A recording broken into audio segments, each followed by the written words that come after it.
He's so dangerous. Freddy Krueger has nightmares about him. Hello and welcome to the Rugby Hive. I'm Dallen Stanford, and despite my South African accent, I was fortunate enough to play rugby for the United States on the Sevens World Series.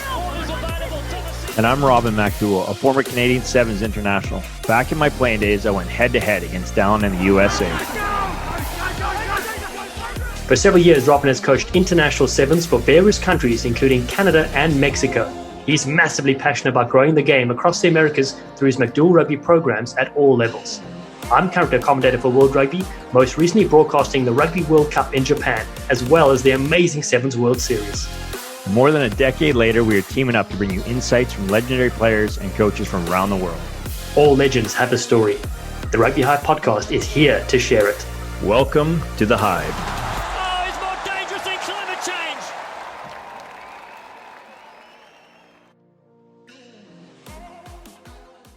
Today's guest is one of the greatest centers of all time. His partnership with Walter Little would give even Freddy Krueger nightmares. He represented Samoa at the 1991 Rugby World Cup and 4 years later played for New Zealand in the 1995 Rugby World Cup final. At the time, he was the most capped All Black centre with a record 55 tests and the score of 100 international points. Here is New Zealand legend Frank Bunce. Kia ora to one of my favourite people, an All Black warhorse, if you will, unbelievable storyteller. Thanks so much for joining us today, Buncey. A pleasure, Dylan. Kia ora. So that's all I know. That's the limit to my... It's all right. That's all I know too. What is going on, my friend? How are you doing? And I know New Zealand has been the envy of everybody around the globe. 40,000 fans, weekly getting together for live rugby matches. That's pretty remarkable. Yeah. We have done. I think we have done it well. The government's looked after us, and it's been difficult, but everybody's going through it. But the good thing is, we're a small country and basically in a small island down in the bottom of the world. So if anyone was going to do it well, I think we were. And I guess the government, the leadership, all of that sort of yahoo has been really good for us. And people were crying out for everything, not just sport.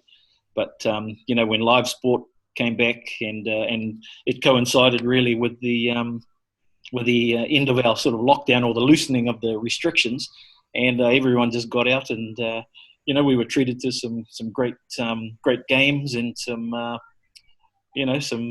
fun in terms of live sport. No, it was phenomenal to see. Yeah, it is pretty small. 4 million people. I know there's more folks at 5 million now. 5 million now. Okay, well, there's more folks at my local Starbucks, on the weekend. So things here in the US are pretty crazy. But listen, you're very elusive, more elusive than Bigfoot, I will say. So let's get into the chat, my friend. Why don't we go all the way back a good 50 to 60, 70 years and tell us about your childhood growing up. I was still am a South Auckland boy. And 8 children in our family. So 4 boys, 4 girls. My siblings, parents, my father was in the Navy. My mother, New Anne, who came over from Niue when she was very young. Met my father and married, and as I say, had the 8 kids. And basically we just did what a whole lot of other kids around that era did, because there was no cell phones and there was no computer games and the like back in those days. So we were all out and about, just running free, just different days.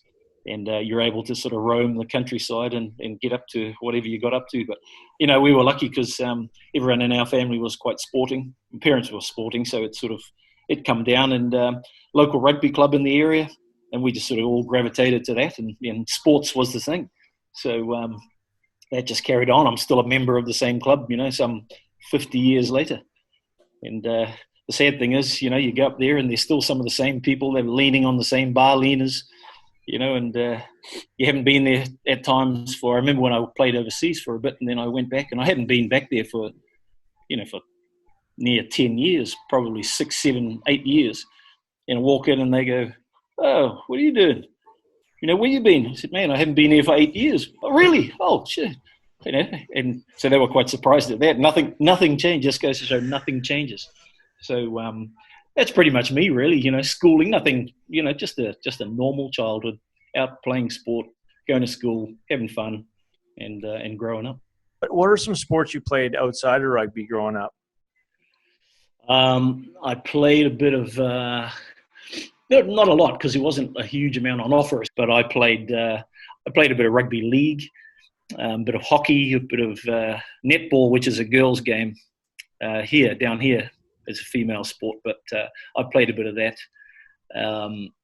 Bit of volleyball, wasn't much good at most of those other things, but it's just a bit of fun.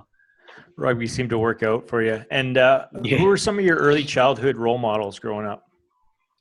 I always liked, I don't know if you remember, there's a guy down here, B.G. Williams. I think he's the president of New Zealand Rugby Union, but he was the first sort of, like he was Jonah Lomu, from back in the day. And he made the All Blacks as an 18 or 19-year-old. He was a wing, Samoan guy, had huge legs, and he just had this great style about him, great flair, and a huge sidestep. And, he toured South Africa, I think must have been the mid-70s, maybe. He was about 19 or something like that. But, he was kind of the guy that a lot of us, younger Polynesian boys who were just getting into it were looking up to. What sort of challenges did you have to face and overcome before you became an international rugby player? I think it was, I came from a pretty unfashionable suburb. And, we didn't have a lot growing up, and where we are in South Auckland, it's a bit of a hot spot for talent now. Just about everybody bloody comes out of here. And you can walk down the street and tap someone on the shoulder and ask them if they want a game, because you're short, and they'll turn around and be awesome. It's that sort of place. But I think I was, because my club was, we were pretty, we struggled. They're still struggling. Didn't have a lot of money, in the middle of a real working class blue collar area. A lot of Polynesian and Maori and working class, white folk. So, we weren't looked on, that kindly in terms of, when teams were being selected. If you came from certain clubs, then you had more of a chance of being selected than if you came from other clubs, So I guess I had to overcome that. That was probably the biggest thing. You go and you play in trials and things like that, and hardly ever get selected. And that went through. It wasn't only me. There was a number of other folk. But in terms of other things, I guess there was me as well. I wasn't really probably as motivated as I should have been, or as driven as I should have been. I kind of, and I still do now, much to Jessica's disgust, is just let things kind of go and happen to me, rather than, go out and set goals and really work for them. So there was probably a little bit of that on my part, which took, I guess that was the thing that made it bloody so long before I started getting selected, and then you step back and realize, oh, geez, I can do this. So, it was a bit of myself and a bit of where I come from, I think. Yeah, it's a different road to the top for everybody. And, I've done a lot of talent ID in the last 10 years. And often, like, we've looked at the numbers of the athletes that, for example, play for Canada or played for Canada. And most of them are from what we call tier 2 schools, tier 2 high schools, i.e. like public schools, not the well-off, heavily funded private schools. And those are the ones you want.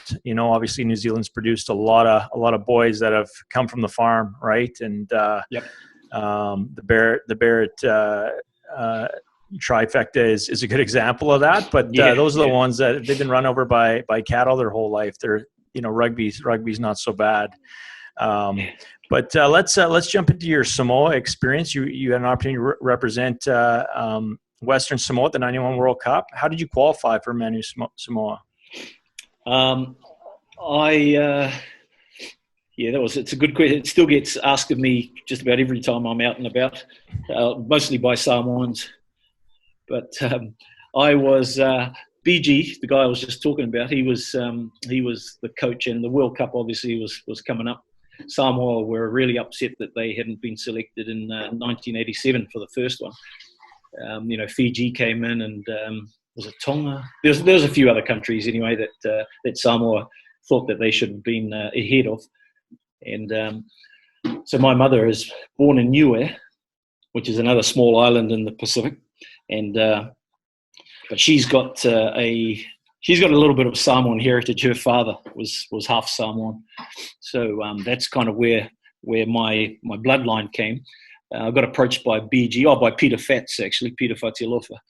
I got approached by him, and he asked if I was in. He'd been asking me actually over the years, but I'd sort of, I always had this thought in my mind that I could become an All Black. Not that I was doing anything about it. I wasn't actively sort of going out there and trying to become an All Black. I just thought, arrogantly maybe that it would happen, and so we did that. And then Fats came along and started asking, and he said, "There's, we got this World Cup coming up next year that we've been accepted into, and we really want to make a good showing of it, and all of that."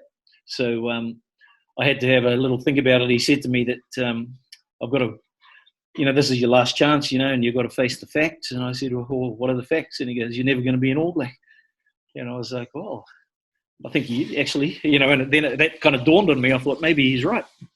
So I gave it a little bit of thought, and I qualified because back in those days you didn't have to have any sort of percentage, in terms of blood or anything like that. They took it back to the government, and they said, "Yep, that's okay," because I did have, it was true. It was a very small amount, but I did have it. So they came back and okayed it, and I thought to myself, well, might as well go and do this. And World Cup, it was it was the greatest thing to happen in rugby. Back in those days, so still is, but back in those days, it was only the second one, and thought, man. So I put my hand up and said yes, and then that was we were away. I still had to go through quite a bit of in terms of culture and things like that. You had to go through a little bit of learnings, and I've been to Samoa a few times, and I obviously grew up around a whole lot of island people, but in terms of culture, my own culture, I was a little bit lacking. So we had to do a little bit of work on that, but all worked out in the end. It did, and Frank, you're part of a wonderful team, one of the greatest Western Samoan sides or Samoan sides in Rugby World Cup history, making the quarterfinals. Tell us a bit about your team and some of the memories you have of attending that amazing event. Yeah, you're right about the team. We had Peter Fats, and we had Stephen Bishop. We had another guy, Mata Fekinen, who was Cook Island, but he had a bit of Samoan blood. Stephen Bishop, who was the brother. He became an All Black as well, and brother of Graham Bishop, who was All Black halfback at the time. We had some great guys, some guys that had played a lot of rugby down in New Zealand in the provincial championship and represented Samoa for quite a few years. And there was a good mix, and Samoa had decided that they would go out and start looking around, in Auckland and New Zealand and Australia, and see who was there that could possibly qualify and might want to. And there's a couple of Wallabies now, young front rowers, and one playing for the Crusaders, Alalatoa, the two boys, and their father is Vili Alalatoa, who was our prop in that game, and. We had some some really, really good players, and guys who Samoa didn't play a lot of rugby back in those days, but had it been these times, they were great players, and all these guys had come through, and it was natural, really. So we got together and we trained, and we did a little bit of. That's when the Manu Samoa, before games that they're doing now, that's when that first was written. So they came to training one day and told us all about it and showed us and said, "This is what you guys are going to be doing in front of, in front of the crowds in your games." And when we first saw it, it was like, especially the guys who were, born and bred in New Zealand, we were looking at it going, "Holy shit, how the hell are we going to?" But it took us ages to learn that. But anyway, that's. that's long gone now. But it was great. We had a really great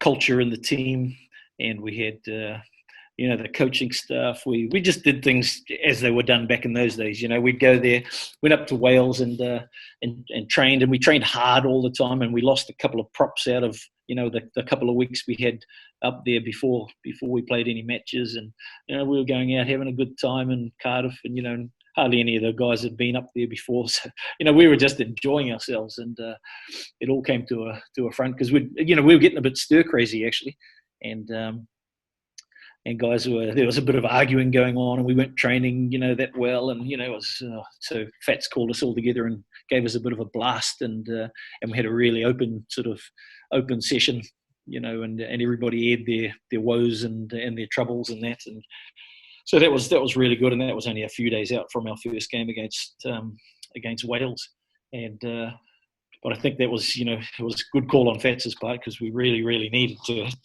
just to get things out in the open, and went out and then had a great win. I look back on it now, and there's so many things that that we did well, but then also we did poorly. And Wales, you go back, because you don't really do revision and things like that, especially back in those days. It was just play the game, talk about it over a few beers at the bar, and then get on with things for the next game. So it was great. We had that game, and then we played Saturday, Wednesday, Saturday, Wednesday. So there was 3 games a week, and I think we got a week off before our quarter final, which was against Scotland. But we just went about our business. We played Wales. We beat them. We had a good time at the after match, and Fats always enjoyed himself. So we were going home at bloody 2 o'clock in the morning or 3 o'clock in the morning. Then we were out training at 10. And then we had a game two days later against Australia. So it kind of carried on like that through the tournament. Yeah, I love hearing about that, because that reminds most of us as our club rugby days. But this is international. Yeah. This is a Rugby World Cup. So I want to touch on that fact against Australia, though. You were the only side to deny them from scoring a try in the tournament. You guys lost by a narrow 6 points. How do you guys manage that against the eventual champions? And was it because you obviously had something to prove for your new adopted country? Yeah, I think so. I think that was the going into all of those games really was something to prove. And I remember against Wales. Sorry, I'll just go back. We didn't, because game plans. I keep saying, that's what it was like back in those days, but that's what it was like, and we had a general plan, and we thought to ourselves, well, what do we have that they don't? And it was kind of, we had total confidence in ourselves. We thought we could match them in skill and ability and speed and, all of that, all the technical stuff. But, the one thing we have that they don't have is like a real physicality. So we thought, well, we're just going to go out there and we're just going to smash the shit out of anyone who comes, sort of your way. And, we did. And there were guys, the Welsh were, 2 or 3 guys, Apollo Perolini, who was just a young fella back then. And I think he put 2 or 3 guys off by himself, broken collarbones and something else, and broken ribs and things. So, we kind of had that, and I guess, not a lot of people had seen, not a lot of people or teams had shown, you might have 1 or 2 big hitters in a team, but these guys, you had, out of the 15, you had 10 who were, big hitters. And Brian Lima, he was an 18-year-old, and man, he was called the chiropractor when he was bloody nearly 40. You should have seen him when he was 18. He was, he was a killer, that guy. So, and there were guys in that team like him, 3 or 4 others who could do the same thing. So we just thought, well, we're just going to get stuck into everybody. And Australia was and because they're kind of close neighbours, and there was some of our boys who lived in Australia and had played a lot with these guys, and you just kind of know them. So we thought we'd get stuck in. We got nothing to lose anymore, So we got stuck in, and I must admit it was a pretty crappy night in the valleys, and so it was wet and cold, and it was the leveler. The weather's the great leveler, the mud is the great leveler. So we just got stuck into them, man, and did the same thing. And it's all test match rugby is all about pressure. So you just everything on attack, on defence, it's all about pressure. It's put them under pressure, and it kind of worked for us. So we're pretty proud about that. And we had opportunity even to probably win that game, so that we didn't take. But we're pretty proud of what we did.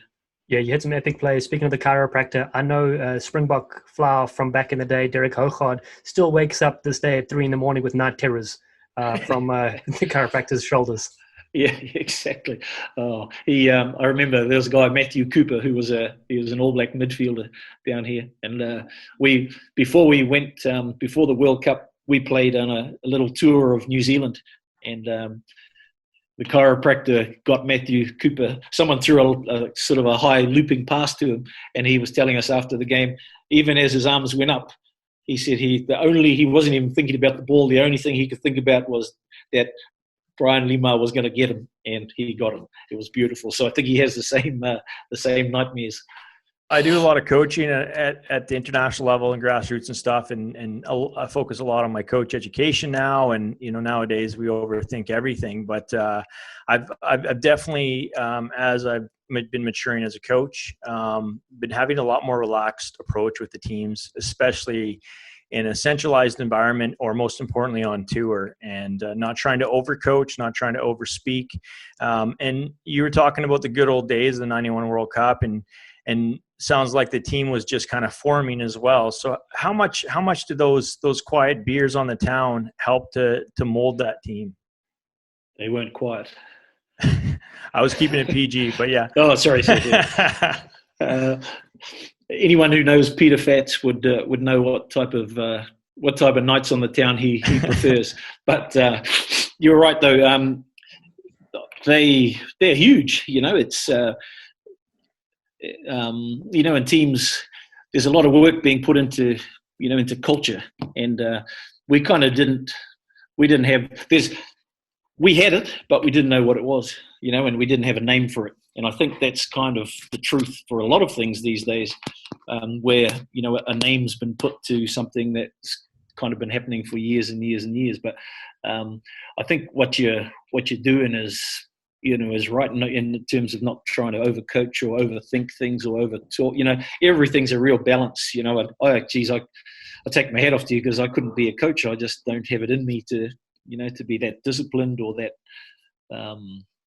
I don't know. There's just when do you get time to coach? That's the thing. You got to be a man manager. You got to be everything. Relationship expert and psychologist and everything.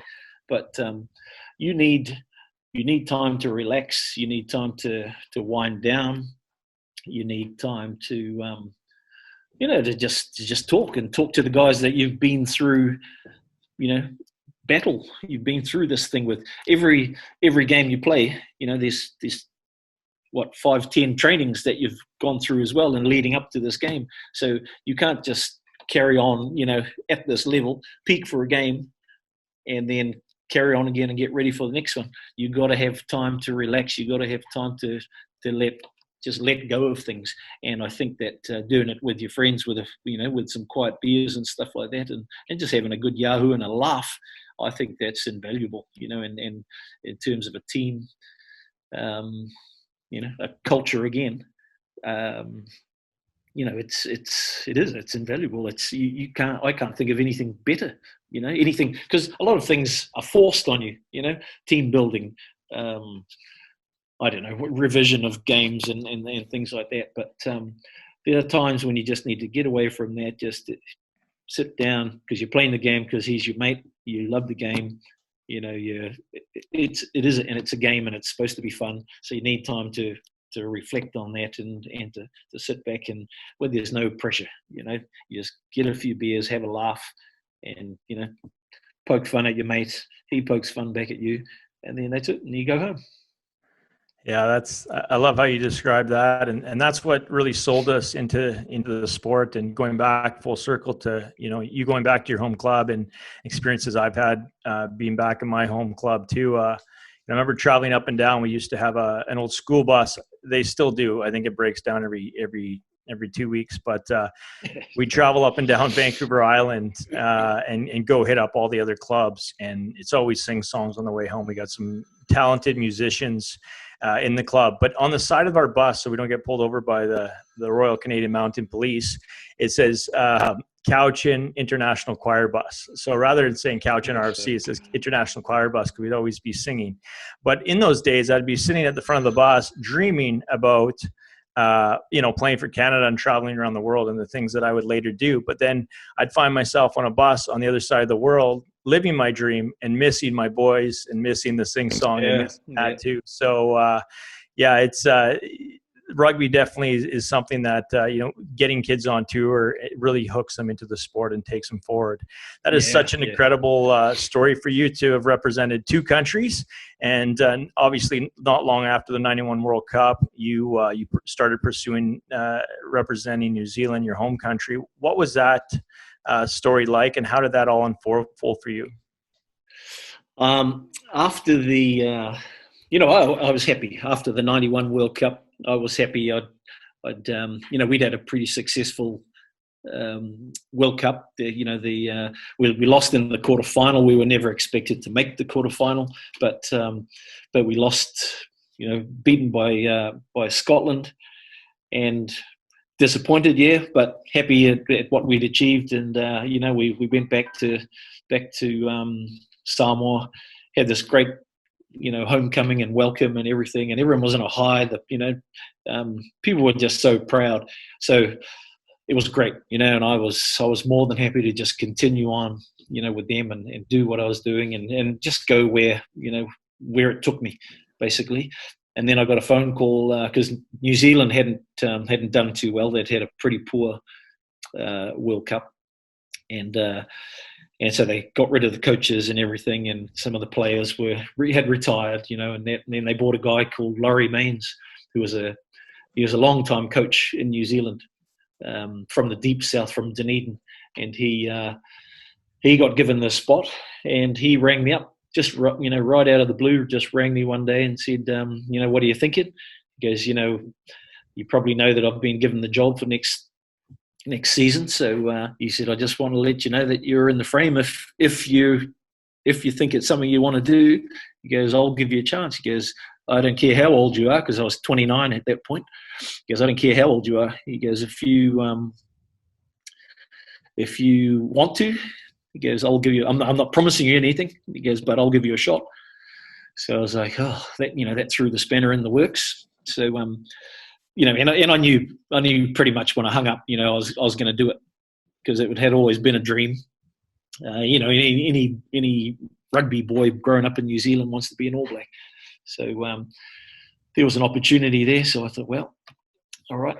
And then after that was the hard part, was obviously getting the Samoan side of it all sort of sorted out, and given that they'd given me my big break. But I talked to a few people, and they, because back in those days, as well, the kind of the All Blacks were the Samoan second team, but they kind of viewed it as a bit of kudos for them, for Samoa, to have more people, more of heritage or Samoan people stepping into the All Blacks, because it's like, well, there we go again. It was another matter of pride for them. So I got, I've never really had any negative, good-natured negative comments, but never really had any bad ones. So I just made the decision then and told Laurie Mains, yep, I'm keen. So then you just go through a trial period, and All Black trials back in those days, and North-South game, which they're looking at reviving very shortly. So you just have to go through that process again, and you go through all of that. And the one thing you go into an All Black environment after being in the Samoan one, man, the level of everything just straight up expectation, pressure, and everything just went bang. So I got through that. I was lucky enough to get through the trials and things that name, those who made it and those who didn't, nothing. It's just a goodbye. You didn't even get a goodbye. That was it. You just said, these are the guys that we want. come with us. And the rest of you were just kind of left standing there. And so they've got through, 2 lots of that North-South game. And when I finally got named, because they do it in public too, they, at the after-match function, the final trial you play. And I remember it was down in Napier, and you play in the final trial, you go into a room, everyone's kind of standing around, and everyone's got their parents there and you just kind of, then they get up, okay, the All Black squad is blah, blah, blah, blah, blah, blah, blah. So everyone's, yeah, and then those who didn't make it are just kind of there, and you just sit down in the corner and have another sip of your beer, and your mother gives you a hug, and that's it, and then you go home. So, I was lucky enough to get through that. And then we just, so it was actually, it wasn't a jump up and down cheering moment for me. It was a real sense of relief, more than anything, to hear your name called out. So you just sit down and, then kind of take it in. And then we went straight into camp because we had some test matches against the World 15 because it was the 100th year anniversary. That's right, the centenary of New Zealand Rugby Union. And, so we went straight into camp. And I was in there, the good thing is you're in there with a few people that you know. So, quite a few people that you know and have played, the game with. So I was in there with Walter Little and some of the other guys from up, all around Auckland and North Harbour that we'd played a lot of rugby together. So it made life a little bit easier. But, you're never really equipped for, especially at first, you get used to it. But when you're thrown in the deep end at the very beginning, everything's hard. But and Laurie Mains was, he was a coach with his own style. We'll put it that way. He'd never be able to coach now. He just doesn't have the skills, and he doesn't care for them, and he doesn't want them. The man management skills, that side of it. He just wouldn't be able to cope with looking after the headspace, and the everything else that goes with being a coach. I don't have to tell you there, Rob. Yeah. Well, we all had those coaches. That's why I'm trying to look at other techniques to make it fun. But he went on to have an epic career for the All Blacks, capped 55 times. At the time, the most capped All Black center. And just looking back, and there's probably a million of them, but what were some of the memories that really stood out to you in an All Blacks jersey? I'd have to say your first, the first test, whether first game, first test, whatever it is, but the first one, when you're able to put on that jersey, they present the jersey to you, and it's as I say, as a young rugby playing kid, it's the dream. So you get the jersey and you have a look at it, and it's you're just in awe of the jersey. So I remember that, and then running out, and you just felt, I don't know, you just kind of felt important. What you were doing was important. And you're running out and you're representing the team and the country, I should say, and you just feel great about it. We lost that very first game that I played in, so the greatness didn't last too long. But that the World Cups, if I'm quickly going over a career, World Cups were, they were magic because you played, you're in the same area, tournament, the best players you're playing with and against the best in the world, and tournaments are, especially the knockout tournaments there, I really thrive. I think they're wonderful things, those tournaments. So, and I love that. And, not just saying this for Dallen, but South Africa, where we played in that, especially in that 95 tournament, if you can't play good rugby in South Africa, you're never going to play it because, the conditions are awesome, and the crowds, the crowd's really knowledgeable, and apart from when you're getting abused, late at night, especially in Cape Town. But, you just meet great people over the time. You tour great countries, you experience, wonderful things. So, and rugby is a kind of even though it's all for rugby, the game, it's still just a game, you're still just bloody enjoying it because you're playing with your mates, and but it offers you a whole lot more. I think my rugby career has been a wonderful, part of my life.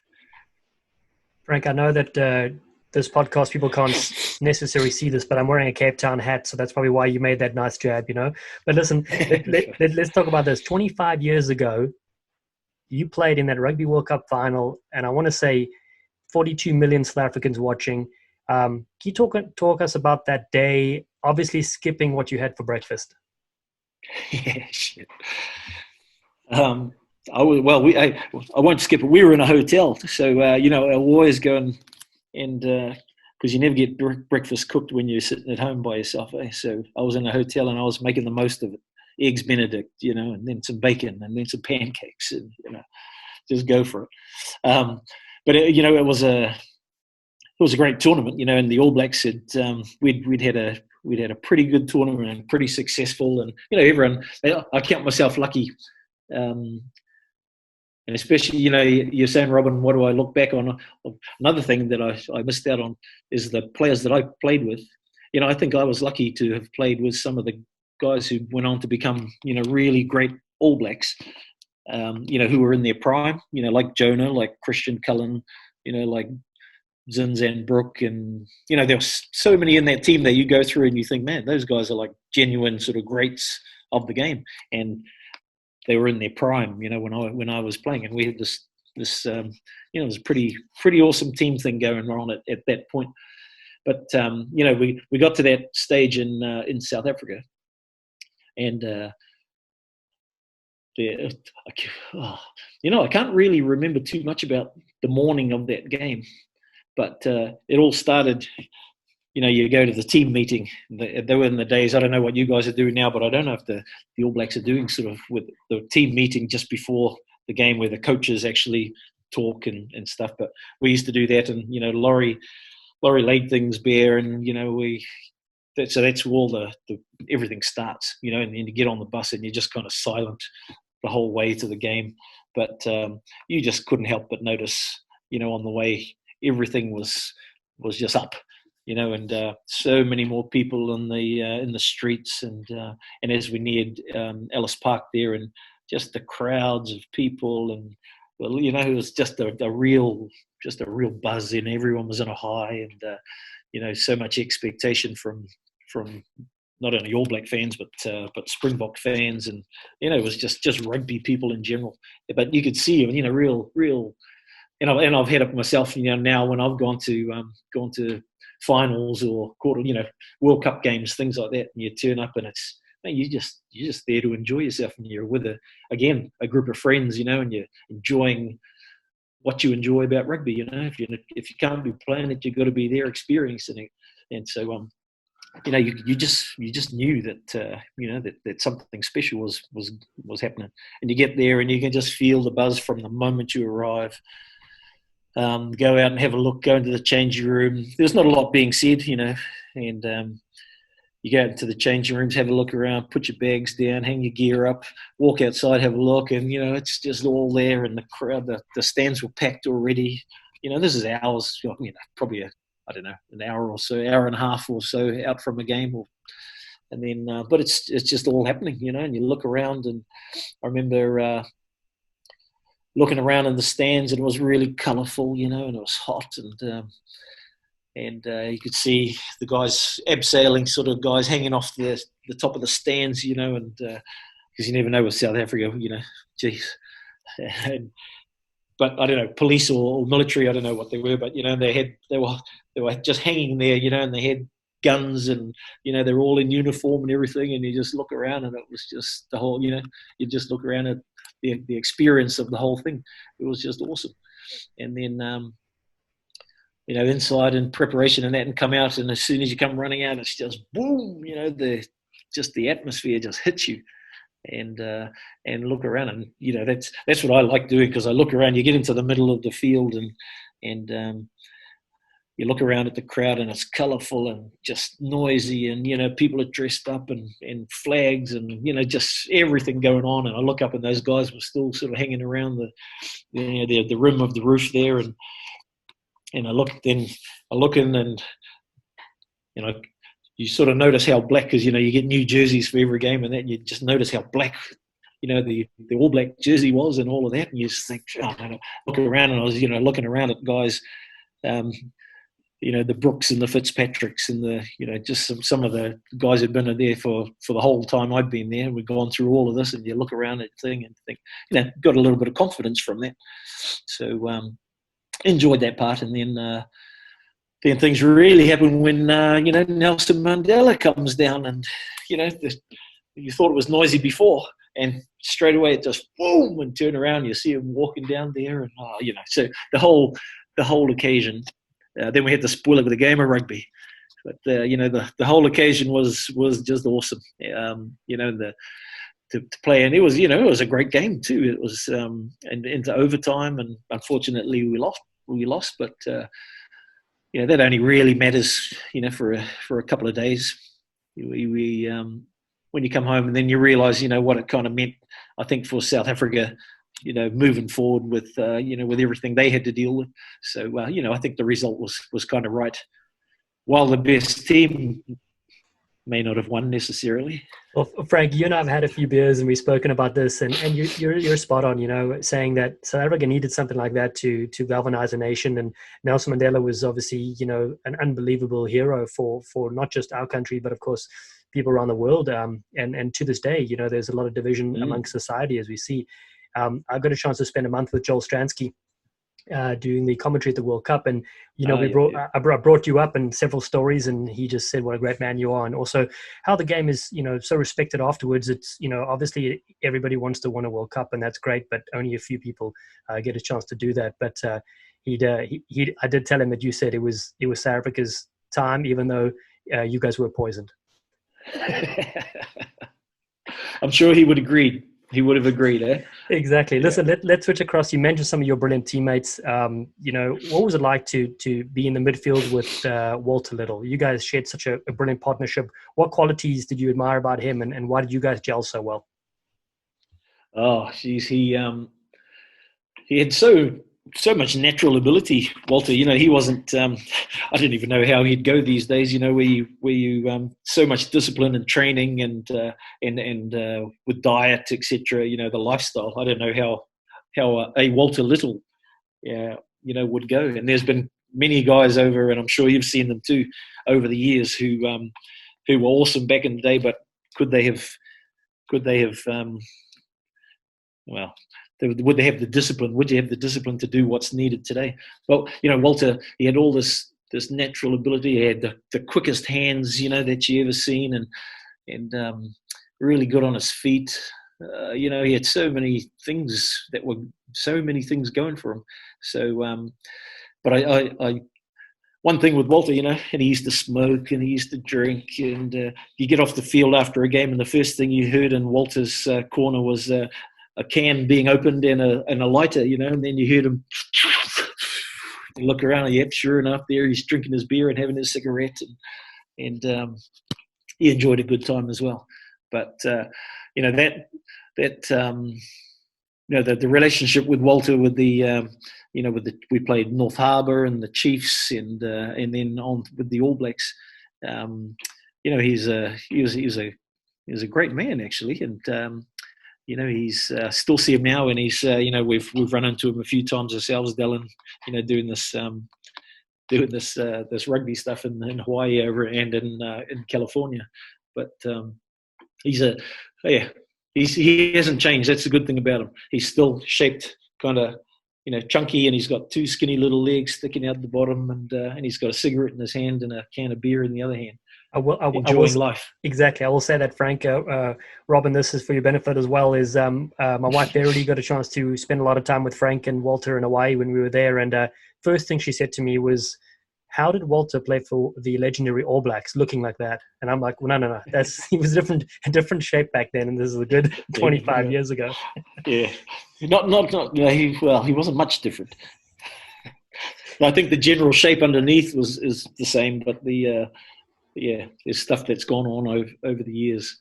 It's been added to it. Exactly. So let's briefly talk about that. I first met you through a youth development program called Play Rugby USA. We visited Hawaii together, working with a lot of the kids on the island. Tell us a bit about your passion to give back to the next generation.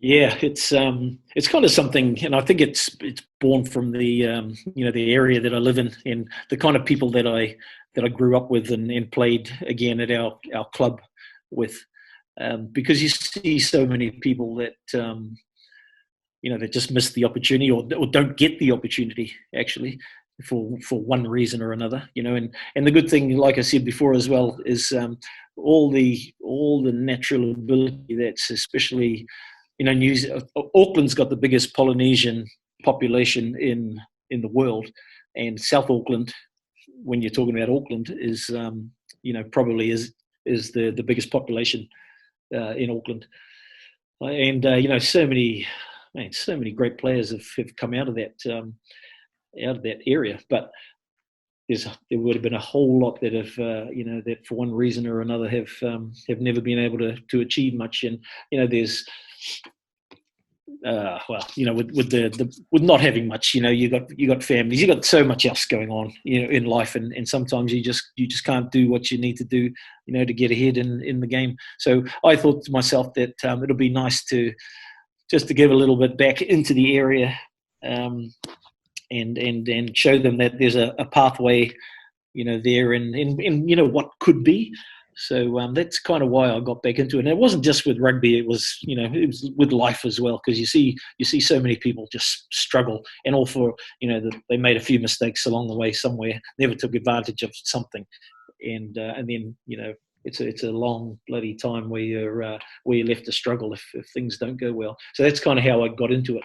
But it's taken me all around the world, and I'm happy to.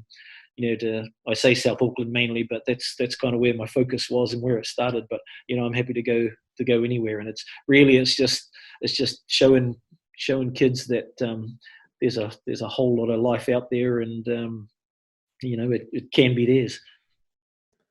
Yeah, and that's something we've been touching on in a lot of our episodes. Is why we want to bring these stories of legends like yourself to life, so young people can listen and whatever their dreams are. And we all started out somewhere, and when we started out, we didn't know where we were going, and we had typically, someone to look up to that kind of helped guide us. And we're hoping some of your wisdom can be passed on to the next generations around the world.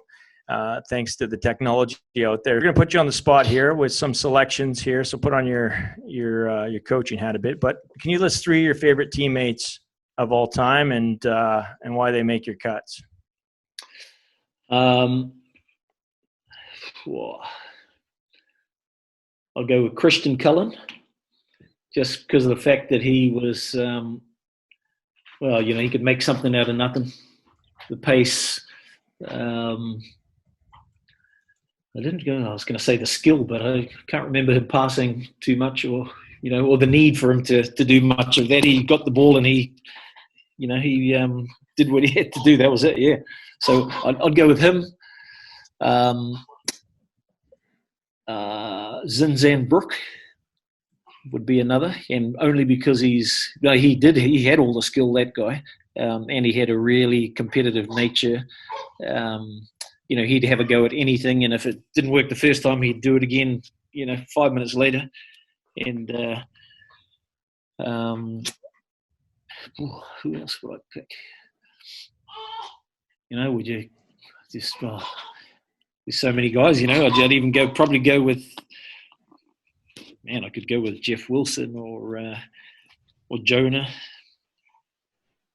Or maybe not even on the field, a guy like Glenn Osborne, who just, he gives it to you on the field. He gives, everything he's got, but then off the field, he's just one of those characters that just make playing rugby and touring, just what we've been talking about, Robin, with all your mates, and it's just a fun time. He was a clown, and he just made things a whole lot more fun and a lot more enjoyable. So to have him sort of hanging around, you knew he could do what he needed to do on the field, but he also had so much to offer off the field. Yeah, so many legendary names there. So, worst roommate on tour? Worst? Probably, Walter actually was one of them, because he was, he'd smoke, and he'd smoke inside. Messi, he stunk too, actually. So that was, I'll probably go with him. And another question for you: most difficult inside and outside center you ever faced? Oh yeah.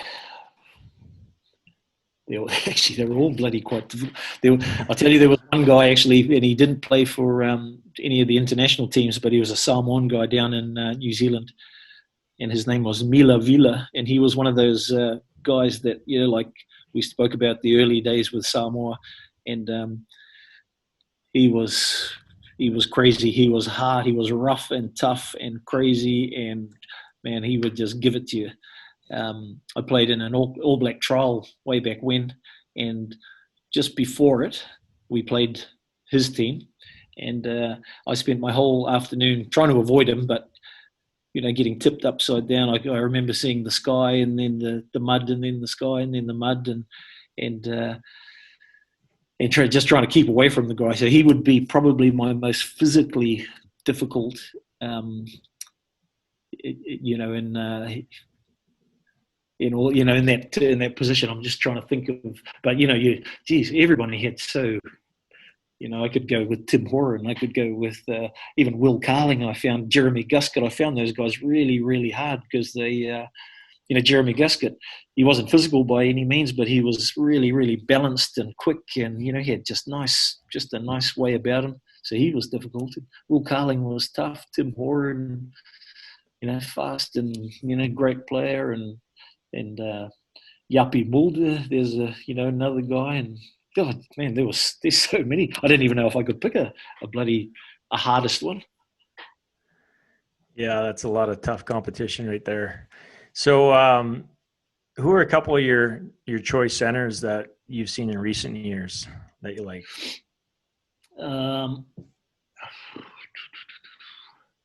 I like the current, I'll start with the New Zealand, that Goodhue. I like him. Anton Leonard-Brown. There's a couple of good guys down this way that I think have got a lot to offer. When you get to a certain age, it's bloody hard to remember names. Who are your Springboks? But over the years, you know, they had the Jean de Villiers and Farida Priya. I mean, Jock Farid outside center. He was a pretty special player. But right, Dallen, Donny Gerber. Donny Gerber was probably my favorite. Outside of yourself, Donny Gerber is definitely the 13 that stands out. Yeah. I mean, and Philippe Salah. You know, there's so many, you know, great centers these days. There's some. Well, you know, the problem now though, you know, you don't really get a chance. Like as individuals, there, you know, they used to talk about the French flair and all of that, but I always find that the games are all the same now. You know, everyone plays kind of the same style, and maybe as individuals you don't get the chance to show, you know, the flair really. I mean, everything has to be done within a team context, but you know, I don't know if kind of French flair is what it used to be. You know, and a guy like Donny Gerber, you know, he was a team player, but man, he was you know, such a great individual. Do those guys get the chance to shine these days, or would they? Or, you know, and do the centers, and, you know, do you get a chance to show, you know, what you got as an individual in games anymore? You know, it's hard to pick out sort of just one going, you know, that guy is like you used to do with the Gerbers and the Salahs and, you know, the Tim Horan, you know, those sorts of guys. You could pick them out because they were so different and so awesome. But these days, it's kind of all the same. They're all good at what they do. That's right. The game has changed a lot as well. Just one comment though on Percy Montgomery, because we definitely want to get him on social media. Yeah, I was in Portugal actually with him a couple of years ago, and had a good chat with him. But, you know, he turns up on the international scene with white boots. You know, and that was straight away he was gonna cop it. And then, you know, his name being Percy back in those days. Percy Montgomery with white boots, and I think he have blonde hair. Did he did. Yeah, blonde tips. It was pretty embarrassing. Yeah. I will say that it was the tips that did it. But he you know, and then he goes on and plays 100 and something Test matches. And who would have thought at the very beginning of his career that he'd do that? Well, one thing we found out as watching South Africa was that he was not an outside centre, and you confirmed that with your I think it was your right handoff. Listen, Frank, moving along here. Let's talk a bit about you, a bit of a character with your teammates as well. You used to stitch people up even after they were playing. Tell us a bit about the story about how you got some of your friends involved in the charity boxing. Hey, geez, it's not me that does that. That's the Rushies in the Frano Bodica, actually. Good, I'll tell you about Rushi and Frano, because Rushi does a lot of public speaking, and Frano does a little bit too. But so if someone can't get to something, then they'll just ring up the other person and see if they can step up. So Rushi, he had something to do. He never told Frano what it was. He had something to do. And I can't remember where the place was, in the South Island somewhere. We'll go with Christchurch. He had something to do in Christchurch. Turns out that he wasn't able to make it, so he rings Frano up and asks him to step in for him. So he says, yep, he can do that, thinking he's going to go down and do the speaking thing and get paid a bit of money and that and have a good time and go home. So it turns out that Rushi was supposed to be down there fighting in this charity boxing thing, and he didn't tell Frano that, so Frano went down, found out that he was in the ring with this guy who turned out to be an ex-boxer, professional boxer himself. And so Frano had to step up. He couldn't get out of it because all the tickets had been sold and, he'd been promoted and everything like that. So he went down and hopped in the ring, and he said he got a hiding. He just spent the whole night getting beaten up by this guy who was a boxer. And he rang Rushi up and said, "What the?" And Rushi just had a good laugh about it. And said, "Yeah, if I told you, you wouldn't have gone." Yes, exactly. So those are the kind of things that that you get dragged into with these guys. But the charity boxing stuff, it was awesome. You just get people talking about it, and then you just I don't think I've ever got anyone into it without them knowing. But me and Rushi, we had a good period of time there doing that. We went over to England and fought in a thing over there and got paid pretty bloody well, actually. And Rushi, they hooked Rushi up with this kickboxer, and the first punch that this guy threw broke Rushi's nose, and it all started bleeding. That was the first punch of the first round of the evening. So that was pretty funny to watch. But Rushi came back and got a draw. I fought this guy, Chris Sheesby, actually. He played for England. He was a loose forward. And I think I had more support there on the night than he did, actually, because he's, nice enough. I think he played a lot of sevens for England too, back in the day. But it was a bit of fun. It's just those things that you get up to afterwards when you're twiddling your thumbs. Exactly. Let's talk a bit about some fun there. Got the chance to go to your wedding in Hawaii in recent years. Can you share us a bit about how do you open a bottle of wine without a corkscrew? Yes, I see you've been showing that off around a little bit, eh? I can't even remember. Where did I say I got that from? I can't remember. No, so basically what happened is I arrived at the wedding with Verity, and you came to me straight away and said, "Dallen, you need to help me. I've got this case of wine, but I got no corkscrew to open." So I said, "Okay, need your shoe." Yeah, go get your shoe." And we go across to a wall, and we started bashing against it. You saw that it was working. You brushed me aside, said, "I'll take over." And then you just took one strike, and the cork shot straight out. So yeah, and everyone happened to be filming it. That's right. I remember that. But I have given you credit, all over social media. Good. Yeah, I know you're showing me that. Exactly. You're big on social. So listen, we want to talk a little bit about in North America, the side, not everybody knows about rugby, but everybody knows about the All Blacks. So can you just tell us a little bit about the significance of the haka in the Maori culture, and also what was it like performing it? It's in terms of performing it, that's it's an honor, to be able to do that. It is part of, even though there's been a bit of an argument that the All Blacks, that it's done too much, and not only by the All Blacks, but in public in New Zealand, in terms of openings of, it's a respect thing though, and a challenge, and all that, and it's got a huge it's got a huge standing, in the culture. But it's all about a challenge, and if you break it down, the kamate haka, you break that down, and it's about a Māori chief that was hiding from his from his enemies, and he went into a hole and it was covered up by a woman that was sitting on top of the opening of this hole, and that in itself never happened because Māori warriors never sort of. Well, I don't think it was up to a woman in those days to protect a chief and a warrior, but he did, and she did, and he came out into the sun, and to fight again. So it's a bit of a challenge, and and a respect thing, and it means a huge amount to to especially Māori New Zealanders, but really the whole country. And as I say, it's a respect thing, and it's done. There's huckers. There's not only that one. That happens to be the one that was kind of made famous, I guess, by the All Blacks. But there's huckers, for all occasions and for all the tribes. They've got their own haka and stuff like that. But we back in our day and even earlier than ours, we probably didn't even do it properly. There was no. If you're not brought up around it, you're not going to be able to do, give it the respect it deserves. And so there was a lot of times you look back on the old days now, you're almost cringing, at what you're looking like doing it. But I think the credit goes to Buck Shelford. He was the one who was saying, because they were talking about, not doing it, because we only used to do it actually, never used to do it at home, only used to do it overseas. And then there was talk about not doing it at all. And, it's caused a little bit of controversy over the years, just in New Zealand. But so they talked about not doing it at all.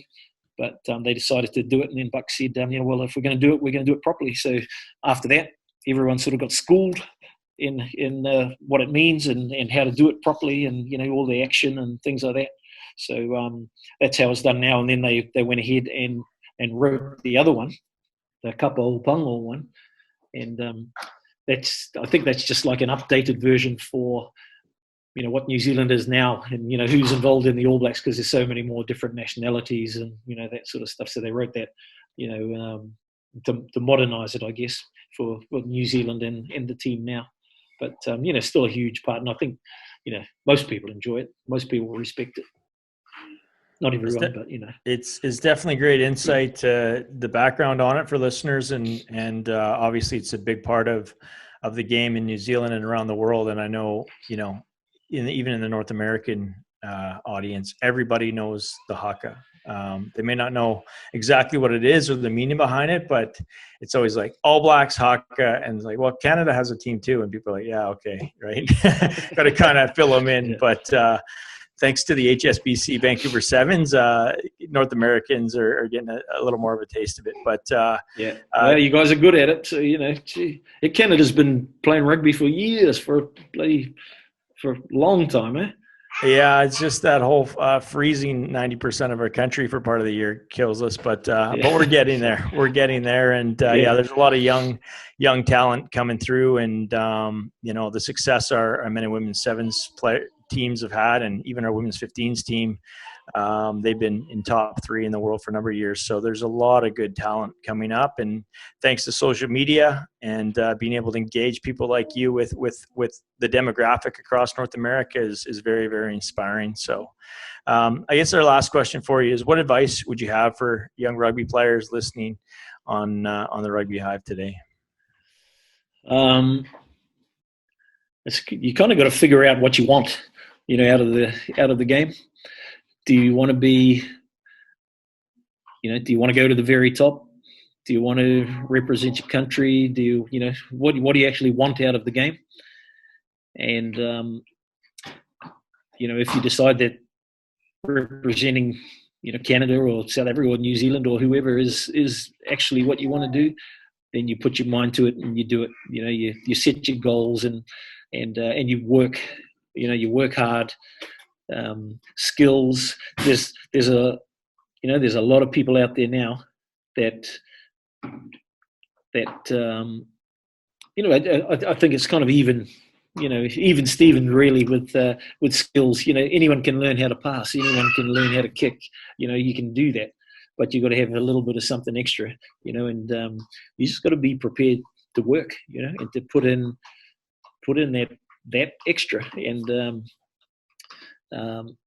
that's if you want to go to the very top. Professionalism is a whole different style to just being a club guy who enjoys the game and enjoys a bit of time with his friends and things like that. So I think mainly that's it, is just to figure out where you want to go, what you want to achieve, and then you set out to get there. And if what you want to achieve is to sit back on a Saturday night having played a game of rugby with a few mates and a couple of beers and watching it on TV, then go and do that, but the whole time you're going to have fun. Well, Bunce, we know you're an older father these days. There's shouts and cries behind you going on. We just want to say it's been an absolute treat to have one of the greatest centres of all time with us on the Rugby Hive. Also a legend to sink a cold beverage with, a man with more stories than the Empire State Building. Bye, thank you for being on the Hive, Bunce. It's a pleasure. Pleasure, boys. Beautiful ball over the top. Yes, Seppo! Thank you for listening, you sleek sensations. If you haven't already, please subscribe to Rugby Hive Podcast and catch us on all the socials at Rugby Hive. We appreciate your support. Be safe out there, and we'll see you soon. They've taken the lunch money from Sunday.